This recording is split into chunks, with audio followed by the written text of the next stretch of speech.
चलिए बिस्मिल्लाह। कल हमने थोड़ा सा पढ़ा था, आज हम थोड़ा उसको रिव्यू करते हैं और उसके बाद आगे चलते हैं।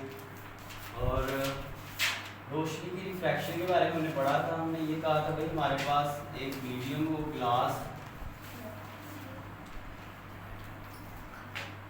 और बाहर से हवा से एक रोशनी की रे आ रही है, ये हवा है, यहाँ पे एयर है, और आके ग्लास की सरफेस के ऊपर मीडियम दूसरे मीडियम की सतह के ऊपर आके टकरा रही है। और उसके बाद इस पॉइंट के ऊपर आपकी रोशनी आके टकराई है, उस पॉइंट को हमने कहा था point of incidence.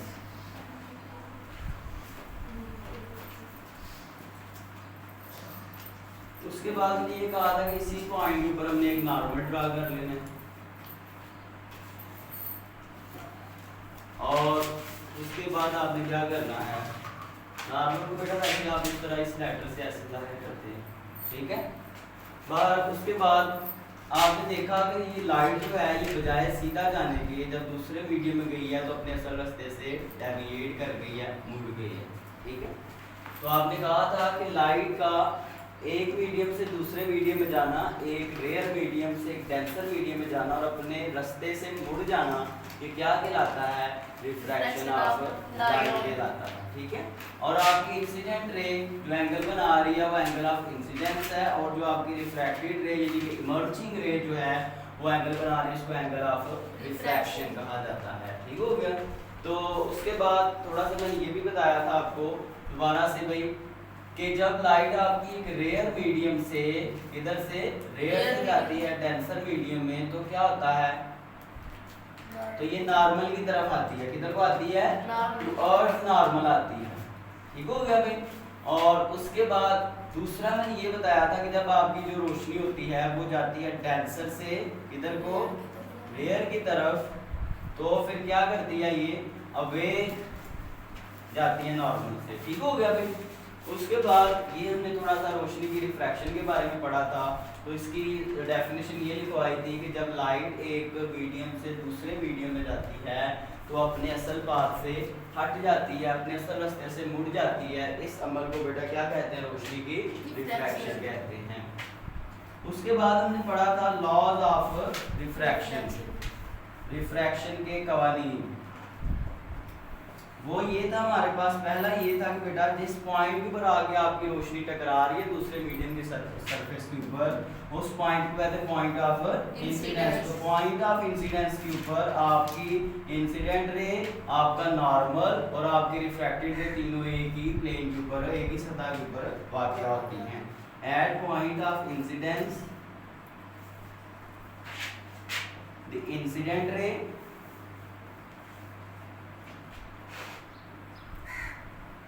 Refracted ray, refracted ray का दूसरा नाम इमर्जिंग रे भी होता है, and normal are lie on the same plane, same ही प्लेन के ऊपर, एक ही सरफेस के ऊपर, एक ही सतह के ऊपर ये पॉइंट ऑफ इंसिडेंस के ऊपर वाक़या होते हैं तीनों। दूसरा ये था बेटा कि अगर हम क्या करें, जिस एंगल के साथ आपकी लाइट आगे गिर रही है यानी कि आपका एंगल ऑफ इंसिडेंस, उसका ले लिया जाए साइन और उसकी फिर रेशो ले ली जाए, जिस एंगल के साथ रोशनी मुड़ रही है उसका भी साइन लेके, तो आंसर जो है वो कांस्टेंट के इक्वल आएगा। क्या आएगा, किसी कांस्टेंट के इक्वल आएगा। बेटा ये जो कांस्टेंट था इसको आपने क्या नाम दिया था, रिफ्रैक्टिव इंडेक्स। क्या नाम दिया था, रिफ्रैक्टिव इंडेक्स। इसका दूसरा नाम क्या होता है, इंडेक्स ऑफ रिफ्रैक्शन, ठीक है। और बेटा ये जो चीज होती है साइन आई बटा साइन आर की जो रेशो होती है ये एक कांस्टेंट के इक्वल आती है। इस चीज को बेटा स्नेल्स लॉ भी कहते हैं। क्या कहते हैं, स्नेल्स लॉ, ठीक है। एक बात याद रखनी है कि जब आपकी लाइट एक रेयर मीडियम में हल्के मीडियम से एक बारी मीडियम की तरफ जाएगी जब तब स्नेल्स लॉ की ये फॉर्म होगी, ठीक है। लेकिन अगर हम लाइट को उल्टा लेके जाएं, डेंसर से रेयर की तरफ लेके जाएं तो फिर ये भी उलट हो जाएगा। तो ये रेयर से डेंसर के लिए होता है, रेयर टू डेंसर, ये वाला जो होता है। और अगर स्नेल्स लॉ दूसरा केस ये बनेगा कि अगर आप डेंसर से जा रहे हैं इधर को रेयर को या आगे जाके हमने करना है, इसलिए अभी से बता देता हूँ। तो फिर ये उलट हो जाता है, साइन आई, तो साइन आर बटा sine i is equal to n. ठीक है, ये याद रखना, आगे जाके एग्जांपल्स में हमने ये यूज करना है। तो अब जरा आगे से हम बात करते हैं कि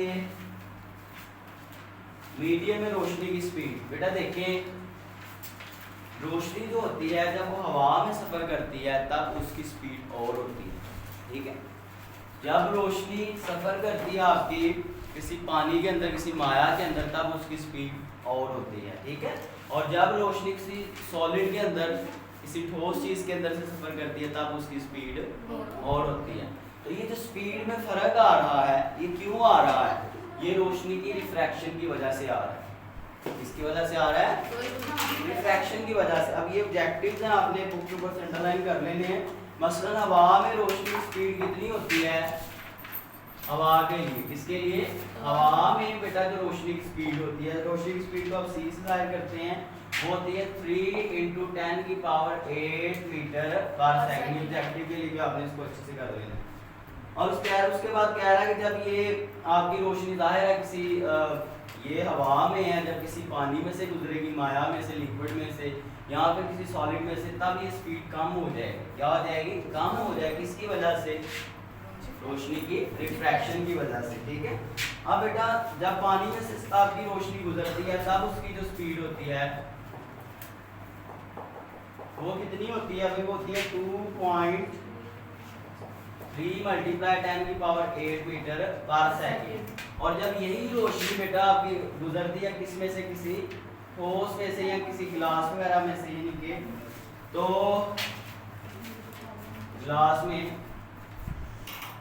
तो उस केस में बेटा इसकी जो स्पीड हो जाती है वो हो जाती है 2 × 10⁸ मीटर पर सेकंड। ठीक है, अब बेटा बात ये है कि रोशनी की स्पीड में ये जो फर्क आ रहा है, इसको पढ़ने के लिए, इसको जानने के लिए फिर हम एक टर्म यूज करते हैं, उसको कहते हैं बेटा रिफ्रैक्टिव इंडेक्स। क्या कहते हैं? Refractive index. ठीक हो गया। अब ये क्या होता है जरा देखते हैं।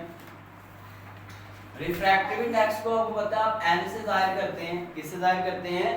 n से। तो रिफ्रैक्टिव इंडेक्स बेटा ये होता है रोशनी की स्पीड हवा में ओवर रोशनी की स्पीड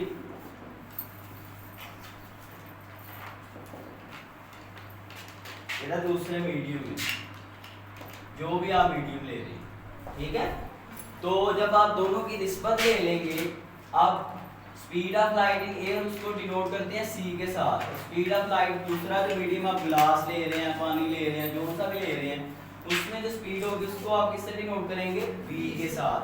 तो the ratio of speed of light in air to the speed of light in the other medium is equal to a constant which is refractive index. इसको हम क्या कहते हैं? रिफ्रैक्टिव इंडेक्स कहते हैं। ठीक है, और बेटा इसकी आप फार्मूला करेंगे रिफ्रैक्टिव इंडेक्स का, पेपर के लिए इंपॉर्टेंट शॉर्ट क्वेश्चन है, और इसकी डेफिनेशन करेंगे, और इसका कोई यूनिट नहीं होता। क्यों? तो ऊपर भी बेटा देखिए आपके पास मीटर पर सेकंड है, ऊपर भी तो स्पीड ही और नीचे भी क्या है? तो रेशियो जो होती है उसमें सिमिलर क्वांटिटीज होती हैं, तो यूनिट्स कैंसिल हो जाते हैं, इसलिए इसका कोई यूनिट नहीं होता। ठीक है, आगे मिसाल नंबर 12/3 है, ये हम करते हैं, बड़ी इंपॉर्टेंट है ये।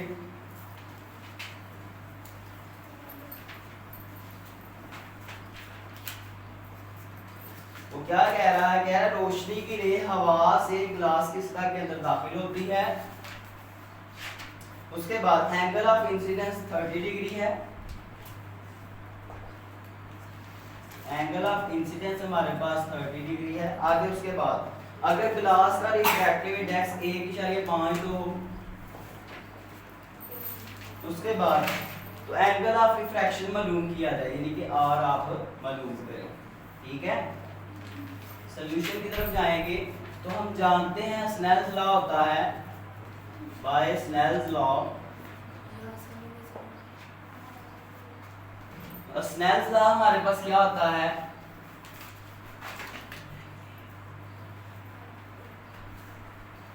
वो ये होता है भाई कि n is equal to sine i over sine r. तो हम इसको ऐसे कर सकते हैं, हमें क्या चाहिए, साइन आर चाहिए सिर्फ, तो ऐसा कर लेंगे, फिर इधर कर लेते हैं, आप इसको इधर लाके मल्टीप्लाई कर दें, n sine r is equal to sine i. ठीक है, हमें सिर्फ r चाहिए, तो बाकी सारी चीजें उधर शिफ्ट कर लें। तो साइन आई, ये n इधर क्या हो गया डिवाइड, और ये साइन उधर जा क्या हो जाएगा, इनवर्स हो जाएगा। क्या हो जाएगा, इनवर्स। ये साइन उधर जब जाएगा तो जाके इनवर्स। पहले हम n को लेके गए हैं, बाद में साइन को भी ले गए हैं, और पीछे क्या बच गया है, सिर्फ r बच गया। ठीक है, यही तो हमने फाइंड करना था, इसमें वैल्यूज पुट कर लें। r is equal to sine inverse sine i, हमारे पास आई कितना था 30 degree, sine 30 degree over n कितना था हमारे पास 1.52। करें जरा इसको सॉल्व, ऊपर ले साइन 30 डिग्री, फिर उसको डिवाइड करें 1.52 के साथ, जो भी आंसर आता है उसका ले साइन इनवर्स।